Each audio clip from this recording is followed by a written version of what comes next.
Abdullah menghafal beberapa ayat dari Al-Quran di awal-awal ayat ini turun untuk banyak mendapatkan kemuliaan dari Allah. Karena sesungguhnya tidak ada yang lebih nikmat. Makanya sabda Nabi itu Ya Ustaz, kita ke ini dulu. Kita ke Sultan. Sultan apa nih? Sultan restoran. Hai Mazal. Wah, kebetulan ini ada ini nih Ustaz. Iya. Main ke sana dong kita. Iya, insyaallah Ustaz. Ada kopi nggak? Ada. Wah. Ada kopi juga. Kopi Sultan juga. Kopi Sultan. Hai Adin.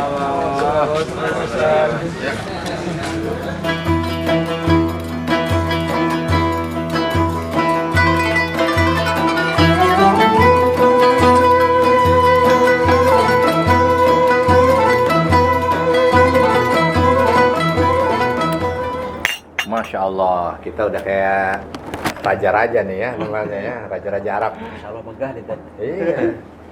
Restorannya namanya apa Pak Majid? Fadal Aziz. Sultan Ustaz. Waduh, Sultan. Wah, cocok banget ya. Kok dikasih nama Sultan? Iya, jadi kita kan di sini masakannya masakan Timur Tengah. Ustaz. Oh, masakannya Timur Tengah. Timur Tengah. Jadi mencari nama yang kira-kira agak mendekatin ke Timur Tengah kan Sultan dan itu lebih familiar di Indonesia. Di Indonesia ya. Jadi Jadi insya Allah Sultan gitu. ya. Untuk mendekatkan Timur Tengah. Mendekatkan Timur Tengah. Memang racikannya racikan Timur Tengah, cuma sudah dikombin sama rasa Indonesia. Wah. Gitu. Jadi lebih light rasanya. Iya. Indonesia Timur Tengah. Indonesia Timur Tengah. Siap.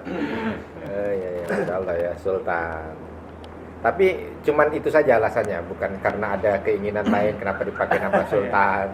Sebenarnya kan kita kedepannya pengen kalau Sultan masakan Timur Tengah ini kan namanya kan raja kan. Kita kepengen jadi nantinya kedepannya itu untuk kita bisa menguasai bangsa-bangsa di Indonesia dengan masakan Timur Tengah ini jadi raja. Jadi raja gitu. Kedepannya Jadi seperti itu, raja. Ustaz, insya Allah. Jadi raja yang sesuai dengan cerita sultan-sultan yang baik. Insya Allah. Gitu kan. Karena sultan kan ada yang baik, ada yang buruk. Iya. Nah, sultan ada yang sesuai tapi ada yang melenceng. Gitu, Oh, ya. siap. Mudah-mudahan sultan. Karena sekarang kan kalau identik sultan kan hanya kaya aja kan. Iya. Iya kan? Oh iya. Nah, gitu kan. Kayak Sultan tuh Oh, udah. ini sultan nih. Oh, ini rumahnya sultan nih. Ini Sultan mah bebas gitu. ya, sultan mah bebas. Kan itu kayaknya gimana ya? Ya, saya nggak tahu ada. ya. Ya, Hai gitu ya. iya. Jadi kalau sultan tuh kaya, ya sultan tuh kayaknya apa mewah. Terus sultan tuh tadi bebas. Itu kan kalau bebas tanpa mengikat gitu kan. Padahal sultan nggak begitu gitu kan. Nah, mudah-mudahan ini kan rumah makan kita ngasih wacana baru juga ke sana gitu kan. Insya Allah. Itu yang kadang-kadang saya agak gimana ya, nama sultan kok kayaknya dilekatkan pada sesuatu yang seolah apa nggak ada batasan lah gitu kan. Oh, boleh ngapain aja ya, terus kayaknya perilakunya itu perilaku hedon gitu. Iya. Padahal kalau kita lihat sultan nggak semuanya begitu juga gitu kan. Nah, ada sultan itu yang masya Allah dia apa hampir seluruh kekayaannya buat rakyat. Ada yang sultan itu makanannya ngikut makanan rakyat. Ada yang sultan itu tujuannya kesejahteraan rakyat. Bahkan yang pertama kali dibangun ketika dia mungkin punya satu tempat ya atau satu kerajaan gitu ya. Bukan istananya dulu tapi masjid dulu, tapi bagaimana rakyat dulu, tapi apa gitu kan. Itu yang harus diarahkan. Menarik nih dari menurut cerita kesultanan gitu. Iya. Tat, kalau kayak tadi Sultan lebih ke Timur Tengah ya, tapi sedangkan yang kita tahu kayak di Mekah gitu ya, itu kan raja ya. Iya. Nah itu apakah memang mereka dari awal itu memang tidak pernah ada bentuk apa kesultanan gitu ya, seperti di Turki gitu Iya. ya, memang ada sultan gitu. Ya. Jadi kalau sultan memang dia ini bahasa ya.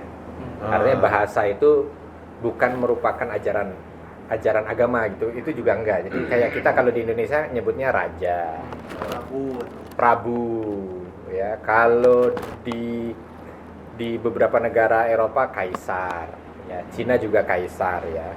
Kalau di Persia Kisra.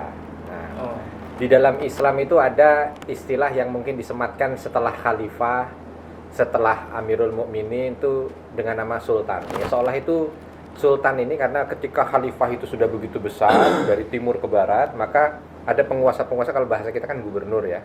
Nah, tapi kalau gubernur kan mutlak di bawah presiden misalkan atau apa gitu. Nah, kalau ini tidak, tapi raja-raja yang ada di daerahnya masing-masing ya, yang tetap diperkenankan untuk berkuasa. Maka disebut namanya sultan. Bukan khalifah, karena kalau khalifah hanya satu. Kalau sultan mungkin nanti Aceh punya sultan. Wilayah-wilayah. Ya kan? Terus mungkin nanti Jaziratul Muluk ya, Maluku sekarang tuh punya sultan, Ternate Tidore punya sultan, Jawa punya sultan. Tuh itu baru satu lingkup daerah Nusantara. Belum nanti India punya sultan, terus ya sebahagian Arab punya sultan gitu. Termasuk beberapa kekhalifahan itu awalnya sultan dulu.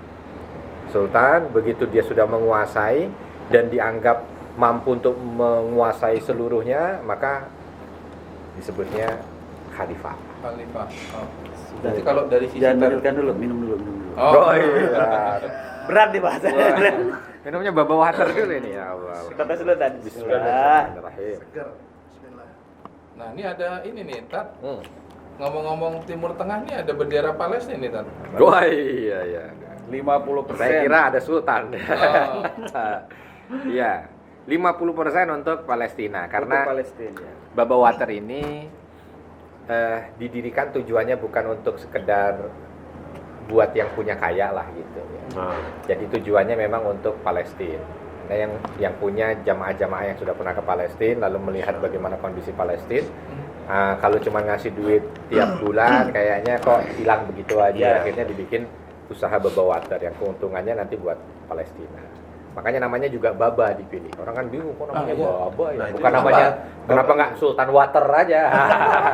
Nah, kalau Baba itu apa, San? kalau tadi ada Sultan, kenapa Sultan? Nah, ini Baba, kenapa Baba gitu loh. Baba. Jadi kalau orang Palestina itu yang masih anak-anak gitu, itu kalau mau manggil orang tuanya, ayahnya dia manggilnya Baba. Tapi itu yang masih kecil ya, yang masih nggak bisa pisah dari orang tua itu Baba. Nanti kalau sudah besar sih ganti mungkin Abuya, mungkin apalah. Tapi kalau yang masih kecil itu Baba. Ada yang sampai besar juga karena panggilan kecil dia nyebutnya Baba. Nah ini maksudnya supaya mereka yang berkontribusi, mengkonsumsi segala macam itu mampu untuk bisa menjadi babanya orang Palestina. Palestina sekarang lemah ya, seperti bayi yang kalau tidak ada yang melindungi dia akan mudah dihantam, mudah diapa. Nah, supaya bisa menjadi dalam tanda kutip orang tua asuh gitu kan.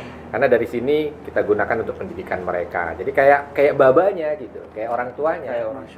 Menyalurkan pendidikan, menyalurkan mungkin kebutuhan baju. Ini mau musim dingin, kita mau persiapkan jaket. Ya, bahkan sekarang kita bikin ada pendidikan tepat guna untuk belajar kursus bahasa Indonesia, kursus masak. Kita udah punya beberapa titik di sana untuk. Nah, itulah kenapa namanya Baba. Supaya yang minum jadi tahu nih ya. Iya. Jadi selama ini konsumsi terus tahu asal muasalnya. Iya. Baba itu Dipakai Baba. Baba itu namanya dari situ. Iya. Jadi kita tahu dua nama nih, Sultan dan Baba. Jadi antum babanya anak-anak Palestina ini. Iya. Masya Allah. Tanpa harus macam-macam. Gitu ya. Tapi udah otomatis jadi babanya orang Palestina gitu kan. Macam-macam tanda kutip ya. Iya. Yalah. Waduh, ini ada hidangan Arab lagi nih, makin siang makin banyak hidangan ini.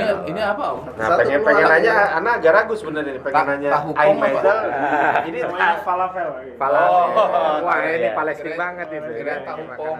Oh, di Palestina ada juga falafel. Oh, makanan inti mereka. Makanan inti. Syam itu falafel ya. Oh. Syam falafel, bahkan di pinggir-pinggir jalan itu kita. Oh. Ke setiap kampung-kampung. Saya kalau lagi jalan di kampung-kampungnya itu ya pagi-pagi begini nih, roti yang besar itu falafel sama telur. Gitu. Jadi mereka itu apa ya? Gandum, kacang, gandum kan karbohidrat bagus ya. Kacang protein. Ya kan? Terus telur. Waduh lengkap, maka begitu ketemu tentara Israel gitu kan nembak, lempar aja. Wow, sambil makan. Lempar. Kuat badannya. Rotinya. proteinnya banyak nih.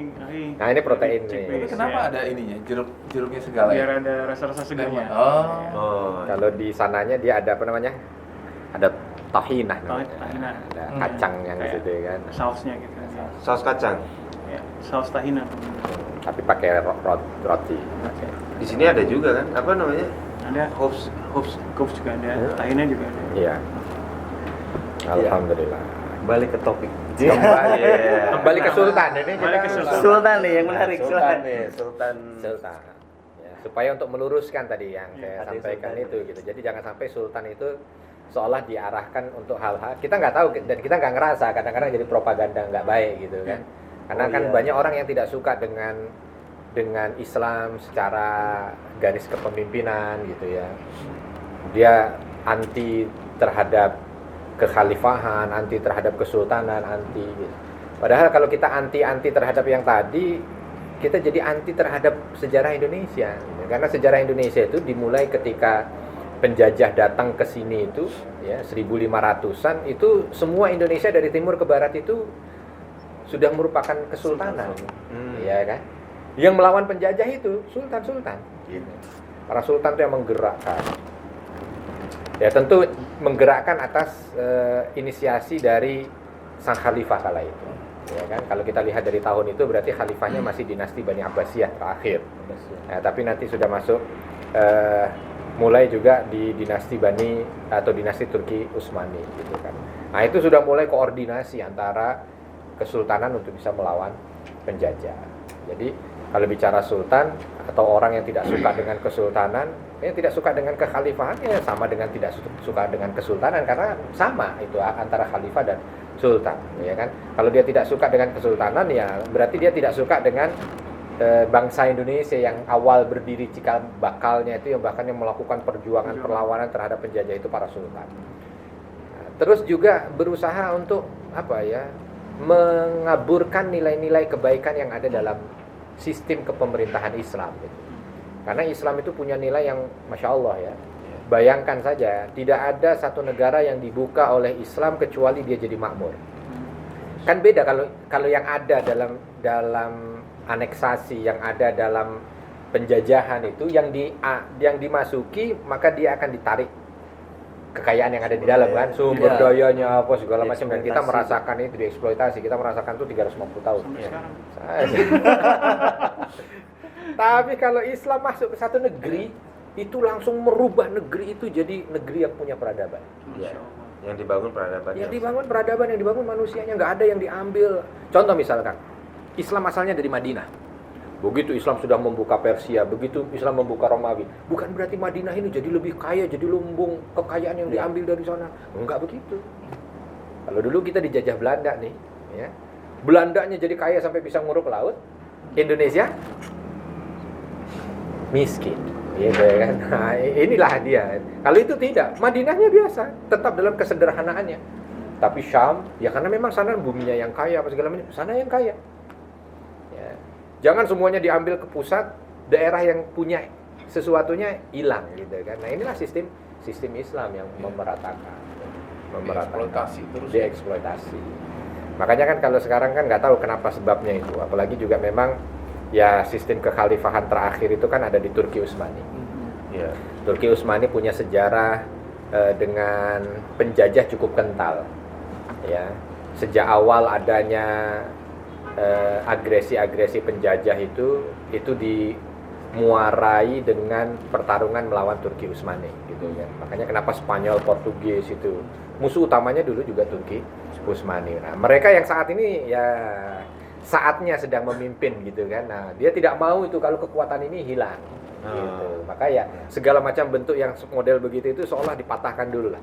Jangan sampai nanti semangat ini tumbuh, menyatukan umat, ya, membuat kekayaan itu menjadi sumber kesejahteraan rakyat secara umum, bukan hanya sebahagian. Nah, itu mereka nggak mau kan. Wah, ini bisa terganggu.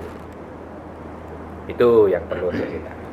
Ya. Kalau bicara kesultanan di Nusantara ya menarik ya, karena mungkin termasuk di masa saya sekolah kan juga nggak ada tuh. Mungkin kita tahu lah ada beberapa kesultanan ya, kayak di Jogja ya, terus ada di Tidore. Tapi ketika itu tahu-tahu muncul jadi kerajaan, itu asal muasal dari mana? Apalagi sekarang kita tahu ya, mungkin terkait juga dengan kesultanan di di Turki. Nah, itu kapan masuknya itu kan ada nggak biasanya literaturnya ya? Mungkin suatu saat bisa kita bedah gitu ya. Boleh. Tapi memang kita harus bahas dulu yang ininya nih, pusatnya dulu nih gitu loh. Iya. Kan kita juga masih banyak yang belum paham nih, belum mengetahui detail Kesultanan Utsmani atau di Turki itu pasca Sultan Al-Fatih itu menaklukkan Konstantinopel itu seperti apa gitu. Iya, memang sih nanti harus itu sebagai bangsa yang besar, kita kan bangsa yang besar itu bangsa yang menghargai sejarah gitu kan. Nah, ya kita mencoba untuk melihat sejarah yang ada di bangsa kita dari kesultanan, jangan sampai kita nggak tahu, karena banyak dicekoki kita itu kan dengan satu teori aja gitu. Yang padahal teori itu kalau dilihat dari segi teori agak sedikit lemah. Islam masuk ke Indonesia dari pedagang Gujarat. Kan banyak masuknya di situ. Kelahiran tahun berapa Om Jundri? Gitu. Itu yang paling melekat tuh gitu. Padahal bukan itu ya. Banyak sekali ya. Teori bahkan yang paling mendekati kebenaran lah gitu dalam artian itu ya. Itu adalah Islam masuk sudah mulai dari awal kekhalifahan ada, itu Islam sudah ada. Ya, kalau mau diperkuat lagi ya diperkuat ketika kekhalifahan Turki Utsmani memang sudah mulai membesar, dan di masa itu juga Islam itu sudah membumi di Nusantara ini dari ujung sampai ujung sudah menguasai pemerintah.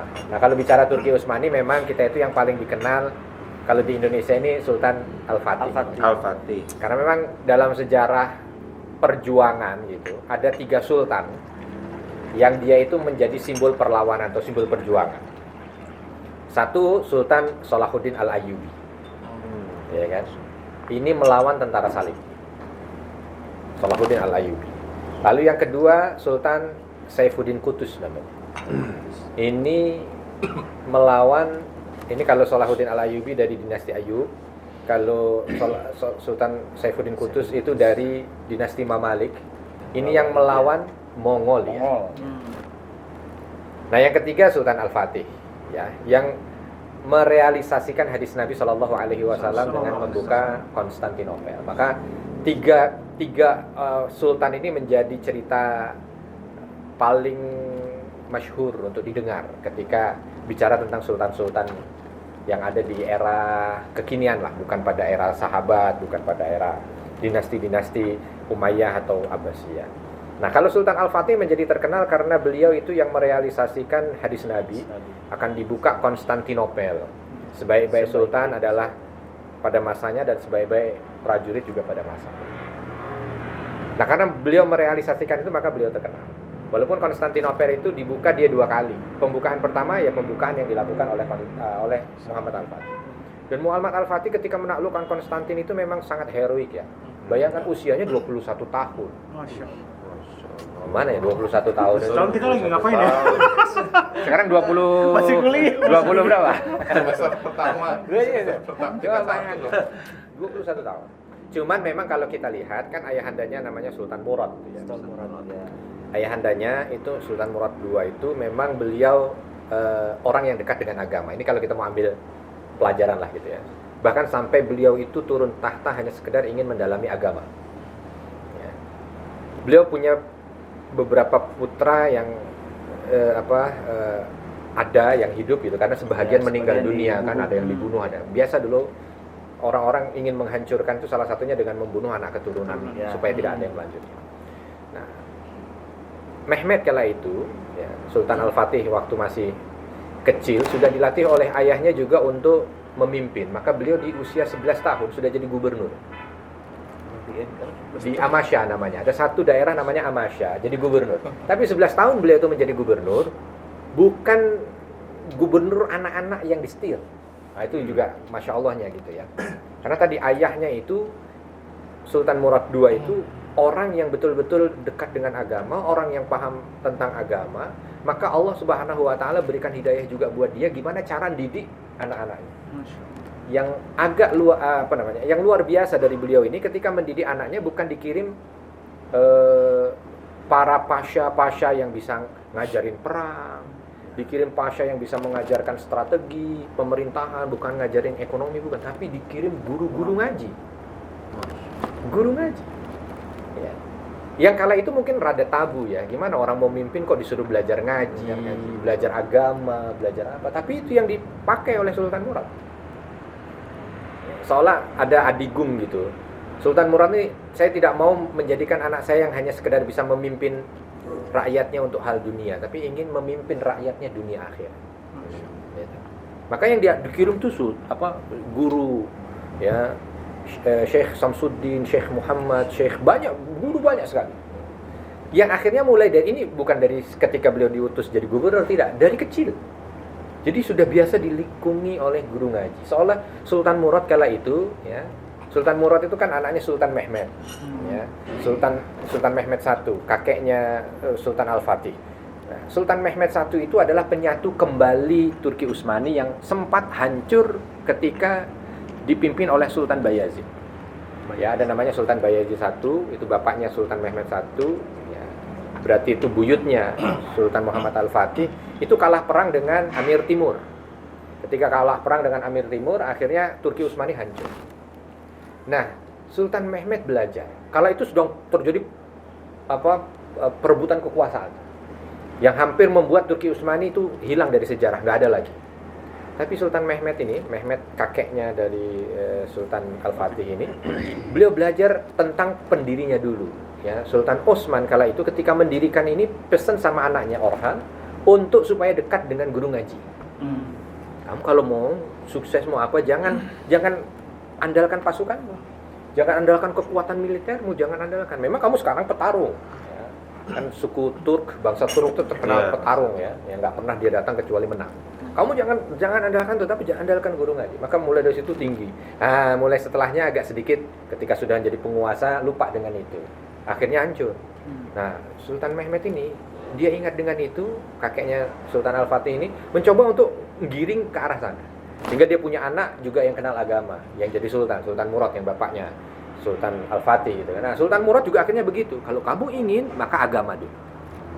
Ini yang kadang-kadang luput dari kita kan. Kita kan kadang-kadang pengen anaknya apa? Ya agama nomor sekian. Sekolah dulu dah, yang penting ini rankingnya bagus, pinter, jadi orang kaya. Akademik ya. lah ya. Akademik lah, nilainya akademik tapi akademik umum gitu. Tidak berbicara tentang apa dibalik keberkahan dari mempelajari ayat-ayat Allah, keberkahan mempelajari. Nah, itu yang dia ada. Nah, akhirnya Sultan Mehmed di usia 11 tahun matang. Di usia 11 tahun matang. Jadi gubernur. Di usia 12 tahun karena ayahnya melihat udah pantas nih dia jadi raja.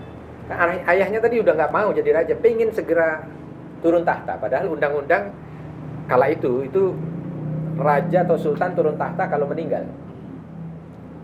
Beliau nggak meninggal, yang mau membunuh juga nggak berhasil karena memang beliau jago juga, jago berperang gitu.